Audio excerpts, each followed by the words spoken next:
स्वागत है आपका अपना YouTube channel the education network पर। दोस्तों, आज हम डिस्कस करने जा रहे हैं बीए प्रोग्राम भारत में लोक प्रशासन।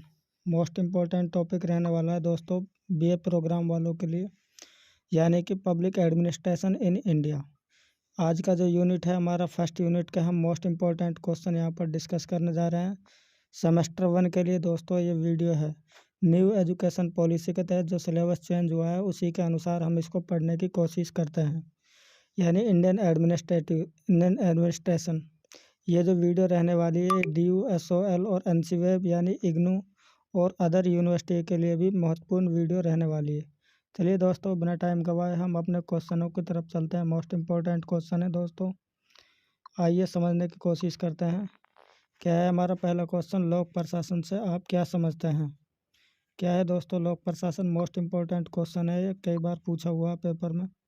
लोक प्रशासन जनता के हित के लिए सरकार द्वारा किया गया एक संगठित कार्य है। लोक प्रशासन है दोस्तों, यह एक संगठित कार्य है जो जनता की सेवाओं के लिए ही बनाया गया है। और लोक प्रशासन राजनीति की एक व्यवहारिक शाखा भी है। लोक प्रशासन है दोस्तों, वो राजनीति की एक व्यवहारिक शाखा है। इसमें राज्य के प्रशासनिक या शासन के उस भाग को जो नीतियों के क्रियान्वयन से किसी प्रकार से जुड़े हुए हैं ढांचा और उनके कार्य प्रणाली, संगठन इत्यादि का गहन अध्ययन किया जाता है। यानी सरकार के द्वारा बनाई गई जो नीतियां हैं और उनको अच्छी तरीके से काम करने की प्रक्रिया को ही हम क्या कह सकते हैं, लोक प्रशासन। उनको सुचारू रूप से कौन चलाता है? सरकार के द्वारा बनाई गई नीतियों को लोक प्रशासन। और वुडरो विल्सन के अनुसार लोक प्रशासन विधि अथवा कानून को विस्तृत एवं क्रमबद्ध रूप से कार्यान्वित करने का नाम है।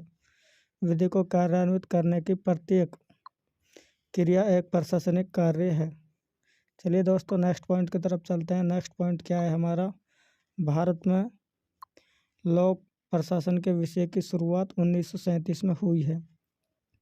जो लोक प्रशासन की शुरुआत भारत में हुई है वो 1937 से हुई है। मद्रास यूनिवर्सिटी में राजनीतिक विज्ञान विभाग में लोक प्रशासन में डिप्लोमा पाठ्यक्रम शुरू किया गया था। मद्रास यूनिवर्सिटी से दोस्तों लोक प्रशासन की शुरुआत हुई है और वहीं पर इसका पाठ्यक्रम डिप्लोमा भी शुरू किया गया था। 1954 में भारतीय लोक सेवा आयोग की स्थापना नई दिल्ली में की गई थी। ऑप्शन टाइप में इस प्रकार भी क्वेश्चन बन सकता है दोस्तों, भारतीय लोक सेवा आयोग की स्थापना कब हुई थी? 1954 में, और नई दिल्ली में की गई थी, जो उच्च अधिकारियों को प्रशिक्षण प्रदान करने और लोक प्रशासन में अनुसंधान विकास के लिए कार्य करता है। भारतीय सेवाओं का प्रमुख प्रशिक्षण केंद्र उत्तराखंड के मसूरी में स्थित है। जो भारतीय सेवाओं का प्रशिक्षण केंद्र है, यानी कह सकते हैं ट्रेनिंग का जो केंद्र है, वो उत्तराखंड में है दोस्तों, जिसे 2 अक्टूबर 1972 से लाल बहादुर शास्त्री राष्ट्रीय प्रशासन अकादमी के नाम से भी जाना जाता है। नेक्स्ट जो पॉइंट है हमारा वो है लोक प्रशासन का महत्व। लोक प्रशासन का महत्व हमारे लिए क्यों ज़रूरी है दोस्तों, इसका क्या महत्व है, आइए समझने की कोशिश करते हैं। जन कल्याण का माध्यम, यानी ये जनता के कल्याण के लिए काम करता है जो लोक प्रशासन है। नीति निर्माण में महत्वपूर्ण भूमिका निभाता है दोस्तों, सरकार के द्वारा जो बनाई गई नीतियाँ होती हैं उसमें महत्वपूर्ण भूमिका निभाता है लोक प्रशासन। रक्षा, अखंडता तथा शांति व्यवस्था के लिए, शांति व्यवस्था में स्थापित करने के लिए दोस्तों लोक प्रशासन का महत्वपूर्ण योगदान रहा है। लोकतंत्र का वाहक एवं रक्षक, लोकतंत्र का रक्षक माना जाता है लोक प्रशासन को। और सामाजिक परिवर्तन का माध्यम, समाज में परिवर्तन लाने का माध्यम किसे माना जाता है? लोक प्रशासन को। सभ्यता, संस्कृति तथा कला का संरक्षक, विकास, प्रशासन तथा पर्यावरण, यानी विकास के लिए काम कर रहा है कौन? प्रशासन। विधि एवं न्याय, किसी भी व्यक्ति के साथ यदि अन्याय हो रहा है तो उसके लिए न्याय के लिए भी कौन काम करता है? प्रशासन। और आजीविका का माध्यम, यानी जीविका का माध्यम भी कौन है? न्याय प्रशासन, लोक प्रशासन। इस प्रकार हम कह सकते हैं कि लोक प्रशासन का हमारे जीवन में अत्यधिक महत्व है दोस्तों। नेक्स्ट जो पॉइंट है इसका वो है दोस्तों, ब्रिटिश भारत में सिविल सेवाओं की संरचना क्या थी? जब ब्रिटिश भारत था तब दोस्तों तो भारत में किस प्रकार की सिविल सेवाओं की संरचना थी, आइए समझने की कोशिश करते हैं। चार्ल्स कॉर्नवालिस को भारतीय सिविल सेवा का जनक कहा जाता है। जो चार्ल है दोस्तों, चार्ल कॉर्नवालिस, उसको भारतीय सिविल सेवाओं का जनक कहा जाता है। ब्रिटिश इंडिया में सिविल सेवाओं को 3 वर्गों में विभाजित किया गया था। जो ब्रिटिश इंडिया था दोस्तों, उसमें इंडिया सेवाओं को, ये सिविल सेवाओं को 3 भागों में मुख्य रूप से विभाजित किया गया था। नंबर 1 सैन्य, नंबर 2 नौसेना और नंबर 3 वाणिज्यिक सेवा। इसी को सिविल सेवा कहा जाने लगा था। वाणिज्यिक सेवा को ही दोस्तों सिविल सेवा कहा गया था। और उन दिनों सिविल सेवकों की भर्ती प्रतियोगिता के माध्यम से नहीं की जाती थी। ब्रिटिश भारत था तब दोस्तों, ये कोई परीक्षा के माध्यम से या प्रतियोगिता के माध्यम से इनकी भर्ती नहीं की जाती थी, बल्कि उन्हें कोर्ट ऑफ द डायरेक्टर के माध्यम से ही चुना जाता था। बल्कि जो सिविल सेवा के अभ्यर्थी हैं उनको कोर्ट ऑफ द डायरेक्टर के द्वारा ही चुना जाता था। नेक्स्ट जो पॉइंट है हमारा वो है, कॉर्नवालिस के समय सिविल सेवाओं को 2 मुख्य भागों में विभाजित किया गया था। एक था दोस्तों अनुबंधित और एक था असंबद्ध। कॉर्नवालिस ने सिविल सेवकों के प्रशिक्षण के लिए कलकत्ता में फोर्ट विलियम कॉलेज की स्थापना 10 जुलाई और 1800 में की थी। 1806 में इनकी सेवानिवृत्ति के पश्चात कोर्ट ऑफ डायरेक्टर ने कॉलेज को अस्वीकृत कर दिया था और लंदन के हैलीबेरी में सिविल सेवा के लिए कॉलेज बनाया था। चलिए नेक्स्ट पॉइंट की तरफ चलते हैं। नेक्स्ट पॉइंट क्या है हमारा, आइए समझने की कोशिश करते हैं। नेक्स्ट जो पॉइंट है वो है, चार्टर एक्ट 1853 को लागू करने के बाद काफ़ी बदलाव हुआ और खुली के माध्यम से सिविल सेवाओं का चयन भी शुरू हुआ था। यानी 1853 को लागू होने के बाद काफ़ी बदलाव हुआ। खुले माध्यम से हम कह सकते हैं कि सिविल सेवाओं का चयन शुरू किया गया था। 1854 में लंदन में सिविल सेवा आयोग की स्थापना की गई और 1855 से लंदन में ही परीक्षा शुरू हुई थी। 1853 चार्टर एक्ट के बाद भारतीय भी सिविल सेवा का हिस्सा बन सकते थे। 1853 चार्टर एक्ट के बाद दोस्तों नियम बन चुका था कि जो भारतीय लोग हैं वो भी सिविल सेवा का हिस्सा बन सकते थे। लेकिन इससे पहले क्या था कि जो ब्रिटिश लोग थे वही सिविल सेवा के हिस्सा बन सकते थे। 1861 में अनुबंधित सेवाओं में शामिल हो सकते थे और 1853 में सत्येंद्र नाथ टैगोर पहले भारतीय थे जिन्होंने सिविल सेवा को पास किया था। सत्येंद्र नाथ टैगोर थे दोस्तों जिन्होंने भारतीय सिविल सेवाओं को पास किया था। चलिए नेक्स्ट पॉइंट की तरफ चलते हैं। नेक्स्ट पॉइंट क्या है हमारा, नेक्स्ट जो पॉइंट है वो है, संवैधानिक ढांचे में सिविल सेवाओं के बारे में लिखिए। अखिल भारतीय सेवाओं को 3 सत्रों में वर्गीकृत किया गया था। एक था IAS, दूसरा IPS, तीसरा था IFS यानी इंडियन फॉरेन सर्विस। आर्टिकल 309 संसद को यह शक्ति प्राप्त की थी कि वो सेवकों की भर्ती और सेवा की शर्तों को तय कर सकते हैं। क्या है आर्टिकल 39 में दोस्तों, संसद को यह शक्ति प्रदान की गई थी कि वो सिविल सेवकों की भर्ती कर सकती है और उनकी तय कर सकती है। और आर्टिकल 310 में अखिल भारतीय और केंद्रीय सेवाओं के सदस्य भारत के राष्ट्रपति के अनुसार ही पद धारण करता है। नेक्स्ट जो पॉइंट है वो है हमारा, क्या है दोस्तों, आर्टिकल 311 में नागरिक और क्षमताओं में भारत सरकार के अधीन कार्यरत व्यक्ति को पद से हटाए या पद हटाने के बाद में वर्णन करता है। यह सिविल सेवकों के लिए एक सुरक्षा कवच के रूप में कार्य करता है। यह उनके खिलाफ दायर आरोपों का जवाब देने का मौका भी देता है। आर्टिकल 312 के अनुसार संसद को संघ और राज्यों के लिए एक या एक से अधिक अखिल भारतीय सेवाएं बनाने का अधिकार प्राप्त है। आर्टिकल 312 में एक या एक से अधिक अखिल भारतीय सेवाएं बनाने का अधिकार प्राप्त है।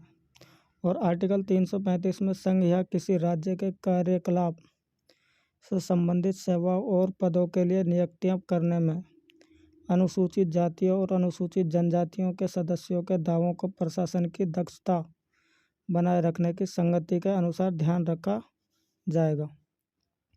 नेक्स्ट जो पॉइंट है वो है हमारा दोस्तों, आर्टिकल 320 संघ और राज्य लोक सेवा आयोग का यह कर्तव्य होगा कि वह क्रमश संघ की सेवाओं और राज्य की सेवाओं में नियुक्तियों के लिए एक परीक्षा का संचालन करें। आर्टिकल 320 में दोस्तों ये नियम बन चुका था कि वह सिविल सेवाओं की परीक्षाओं के लिए एक प्रतियोगिता का टेस्ट किया जाए। क्या था दोस्तों, भर्ती की विविध विधियाँ, परीक्षा के माध्यम से सीधी भर्ती यानी डायरेक्ट रिक्रूटमेंट, पदोन्नति यानी प्रमोशन, स्थानांतरण ट्रांसफ़र। क्या था दोस्तों, प्रधानमंत्री कार्यालय की भूमिका के बारे में बताइए। नेक्स्ट क्वेश्चन क्या बनता है, मोस्ट इम्पोर्टेंट क्वेश्चन है, प्रधानमंत्री कार्यालय की भूमिका के बारे में बताइए।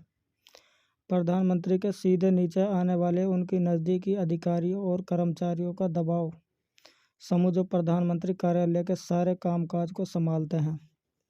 प्रधानमंत्री के जो नीचे आने वाले हैं दोस्तों, नज़दीकी अधिकारियों और कर्मचारियों का समूह था जो प्रधानमंत्री कार्यालय के सारे कामकाज को संभालते थे। और प्रमुख सचिव यानी कि प्रधान सचिव इसके सर्वोच्च अधिकारी होते थे। 1977 तक लोग इसे प्रधानमंत्री सचिवालय के तौर पर जानते थे, लेकिन देश के छठे प्रधानमंत्री मोरारजी देसाई के कार्यकाल में बदलकर इसका नाम प्रधानमंत्री कार्यालय रखा गया था। नेक्स्ट जो पॉइंट है वो है हमारा दोस्तों, इनके कार्य क्या थे। रक्षा से संबंधित मुद्दे थे, कोई भी रक्षा है दोस्तों उससे संबंधित इनके कार्य थे। नीति निर्माण के मुद्दे यानी जो नीतियाँ होती थी, नीतियाँ किस प्रकार बननी है उनसे संबंधित मुद्दे। सिविल सेवाओं में सुधार, जो आज सिविल सेवाओं जैसे यूपीएससी की परीक्षाएं होती हैं उनमें सुधार करना इनका काम था।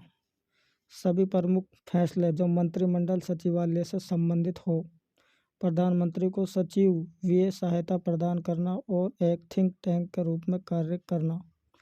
प्रधानमंत्री को सचिवीय सहायता प्रदान करना और एक थिंक टैंक के रूप में कार्य करना। नेक्स्ट जो है दोस्तों पॉइंट इसका वह है कि प्रधानमंत्री के जनसंपर्क से संबंधित पक्ष जो नागरिक समाज से संबंधित होते हैं उनमें मदद करना है। इससे यह दोषपूर्ण प्रशासनिक व्यवस्था के खिलाफ जनता से प्राप्त शिकायतों पर उससे विचार करने के लिए यह जनसंपर्क कार्यालय के रूप में कार्य करते थे। नेक्स्ट जो हमारा क्वेश्चन है दोस्तों वो है प्रशासनिक सुधार में प्रमुख पहले क्या हैं। तो देखते हैं इनको भी दोस्तों क्या है। प्रशासनिक सुधार में प्रमुख पहले निवेश के लिए अनुकूल वातावरण बनाना। किसी भी चीज़ में दोस्तों निवेश के लिए अनुकूल वातावरण बनाना प्रशासनिक सुधारों के प्रमुख कार्य थे। लोक प्रशासन को आम लोगों के लिए अधिक नैतिक और कुशल होना चाहिए। लोक प्रशासन को इस प्रकार बनाना है दोस्तों कि आम लोगों के लिए अधिक नैतिक और कुशल होना चाहिए। सिविल सेवाओं में सुधार एक बहुत ही जटिल प्रक्रिया है, यह धीमी और निरंतर चलने वाली प्रक्रिया भी है और इन 3 तरीक़ों से लोक प्रशासन को सुधारा जा सकता है। कौन से 3 तरीके हैं जिनको लोक प्रशासन से सुधारा जा सकता है दोस्तों? संरचनात्मक सुधार, व्यवहारात्मक सुधार और संगठनात्मक सुधार। चलिए दोस्तों आगे चलते हैं। लोक प्रशासन में सुधार के लिए क्षेत्र चुनाव प्रणाली। दोस्तों लोक प्रशासन क्या है कि इस चुनाव प्रणाली में काफ़ी सुधार कर सकती है। चुनावी प्रणाली के क्षेत्र में विदेशी मामले के क्षेत्र में लोक प्रशासन सुधार कर सकता है। शिक्षण संस्थान में सुधार करना, नशीली दवाओं पर नियंत्रण करना यानी जो भी नशीली दवाई हैं उन पर रोक लगाना किसका काम है? लोक प्रशासन का। जनसंपर्क नियंत्रण यानी जनसंख्या है जो दोस्तों जनसंख्या में नियंत्रण करना। विकास और सार्वजनिक स्वच्छता, लोगों का विकास करना यानी सार्वजनिक विकास करना इनका प्रमुख कार्य है। नेक्स्ट जो पॉइंट है वो है हमारा दोस्तों सिविल सेवाओं में पदोन्नति की शर्तें क्या हैं, यानी प्रमोशन की जो शर्तें हैं दोस्तों वो क्या हैं।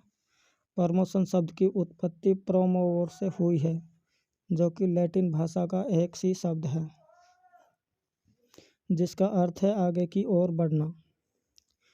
विलियम जी टॉर्पी के अनुसार पदोन्नति का तात्पर्य एक कर्मचारी के एक पद से दूसरे स्थान पर उच्च ग्रेड और वेतन की गति से है। पदोन्नति से जिम्मेदारियां और कर्तव्य में वृद्धि होती है। चलिए नेक्स्ट पॉइंट की तरफ चलते हैं। नेक्स्ट पॉइंट क्या है हमारा? प्रमोशन के प्रकार। प्रमोशन कितने प्रकार के हो सकते हैं दोस्तों? मुख्य रूप से प्रमोशन 3 प्रकार के हो सकते हैं। निम्न सेवक से उच्च सेवा तक, राज्य सिविल सेवा से भारतीय प्रशासनिक सेवा तक और निम्न ग्रेड से उच्च ग्रेड तक, जूनियर टाइपिस्ट से वरिष्ठ टाइपिस्ट तक। निम्न वर्ग से उच्च वर्ग तक यानी क्लर्क से कार्यकारी वर्ग तक। नेक्स्ट पॉइंट क्या है इसी का दोस्तों, मंत्रिमंडल और सचिवालय की भूमिका को विस्तार से सब बताइए। मोस्ट इम्पोर्टेंट क्वेश्चन है दोस्तों ये भी। मंत्रिमंडल सचिवालय भारत के प्रधानमंत्री के अधीन काम करता है। मंत्रिमंडल है जो दोस्तों सचिवालय, मंत्रिमंडल सचिवालय भारत सरकार के अधीन काम करता है, यानी भारत के प्रधानमंत्री के अधीन काम करता है। और भारत का मंत्रिमंडल सचिव सचिवालय का प्रशासनिक प्रमुख भी होता है। यह सिविल सेवा बोर्ड का पूर्व अधिकारी अध्यक्ष भी होता है। जो मंत्रिमंडल है दोस्तों, यह सिविल सेवा बोर्ड का पूर्व अधिकारी या अध्यक्ष भी होता है। और यह भारत सरकार के प्रशासनिक व्यापार नियमों का लेन देन 1961 और भारत सरकार व्यापार नियमों का आवंटन 1961 के लिए जिम्मेदार होता है।